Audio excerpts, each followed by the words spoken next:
were to try to explain what this means to someone who is still in high school, a 17-year-old person, what is preventive healthcare?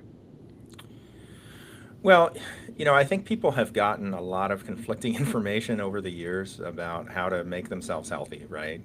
Lots of epidemiology based studies where they're looking at the impact of sugar or fat or some other variant in your diet. And one year they'll tell you one thing and one year they'll tell you another. But I think as this field has progressed, we're starting to tease out the things that really matter. And one of the things that I think all people should be aware of is uh, whether or not they're at high risk for certain conditions. Obviously with lung cancer, we know that smokers are at high risk for getting lung cancer, much, much higher risk than the general population. But we're also starting to see that there could be genetic markers.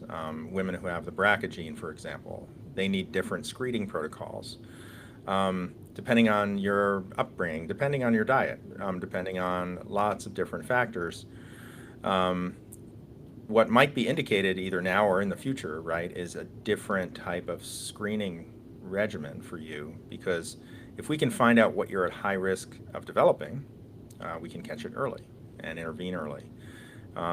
So preventive medicine is sort of morphing from this sort of global, sort of approach where you say everyone should do this one thing to live longer, to more of this personalized approach where you find out what you're specifically at high risk for, and imaging plays a big part in that because those folks who are at high risk, the way to determine oftentimes whether or not they have a condition and they're still asymptomatic is through imaging, as it is with lung cancer.